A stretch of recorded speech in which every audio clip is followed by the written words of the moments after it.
Assalamualaikum warahmatullahi wabarakatuh. Perkenalkan, nama saya Ezi Arsti Putri, NIM 20202169, membuat tugas untuk ulangan tengah semester mata kuliah pengantar kurikulum dan Ibu dosen Dr. Khairowati MAG.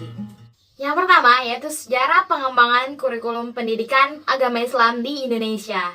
Sejarah pengembangan kurikulum pendidikan agama Islam di Indonesia dibagi menjadi beberapa fase. Yang pertama yaitu sejarah kurikulum pendidikan agama Islam pra-kemerdekaan. Kurikulum pendidikan agama Islam pra-kemerdekaan sangat tidak diperhatikan pada saat itu. Pendidikan pra-kemerdekaan ini dipengaruhi oleh kolonialisme yang berpusat pada agama mereka atau agama para penjajah. Yang kedua, sejarah kurikulum pendidikan agama Islam Orde Lama. Pada Orde Lama ini dibagi menjadi dua kurikulum. Yang pertama, kurikulum 1947 yang dikenal dengan corak sistem pendidikan Jepang atau Belanda. Yang selanjutnya kurikulum 1952 sampai 1964 yang diprakarsai oleh Depak, disahkan oleh Menteri Agama dengan menyusun kurikulum sehingga mendapatkan porsi 25% pada mata pelajaran sekolah selama 1 minggu. Yang ketiga, sejarah kurikulum pendidikan agama Islam pada masa Orde Baru. Pendidikan agama Islam akhirnya berjalan satu paket dengan sistem pendidikan nasional. Sejarah kurikulum pendidikan agama Islam masa reformasi. Pada masa ini ditetapkan kurikulum tingkat satuan pendidikan KTSP 2006. Kurikulum ini mengoperasionalkan yang disusun dan dilaksanakan sesuai dengan kepentingan siswa dan kepentingan lingkungan di sekolah atau madrasah. Selanjutnya, penyelenggaraan pendidikan agama Islam di madrasah dan sekolah dijabarkan dalam kurikulum agama yang dikeluarkan oleh Kemenak, dan tepat pada bulan Mei 2008, Menteri Agama menandatangani Kemenak nomor 2 tahun 2008 menyangkut standar kompetensi lulusan dan standar isi pendidikan agama Islam. Selanjutnya yang kedua yaitu model pengembangan kurikulum. Model pengembangan kurikulum. Model pengembangan kurikulum adalah suatu alternatif prosedur dalam rangka mendesain, menerapkan, dan mengevaluasi kurikulum. Ada 6 perkembangan kurikulum. Yang pertama, perkembangan kurikulum the administration models. Yang kedua, perkembangan kurikulum the grassroots model.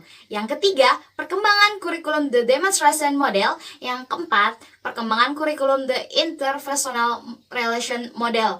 Yang kelima, pengembangan kurikulum the system action research model. Yang kelima, pengembangan kurikulum energy the technical models.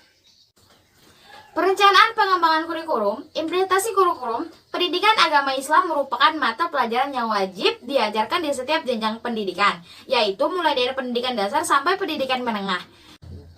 Hal tersebut sesuai dengan Undang-Undang Nomor 20 Tahun 2003 Bab 10 Pasal 37 Ayat 1 dan 2, yaitu kurikulum pendidikan dasar dan menengah wajib membuat pendidikan agama, pendidikan kewarganegaraan, bahasa, matematika, pendidikan jasmani, olahraga dan kesehatan, keterampilan, dan muatan lokal. Isu pengembangan kurikulum saat ini. Saat ini, Indonesia masih mengalami pandemi sehingga menyebabkan sekolah dari rumah dan menerapkan aturan sesuai dengan keadaan saat ini. Pengembangan kurikulum K13 menggantikan KTSP diterapkan, namun setelah diterapkan terjadi beberapa masalah karena berbagai semacam faktor seperti faktor politisi, faktor sumber daya, faktor geografis.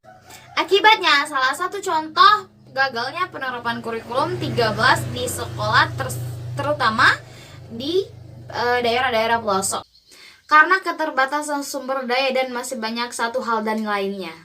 Namun, di tengah pandemi ini, sekarang Kemendikbud menerapkan kurikulum darurat pada satuan pendidikan khusus. Pelaksanaan kurikulum darurat ini bertujuan untuk memberikan kemudahan dalam suatu pembelajaran di masa pandemi.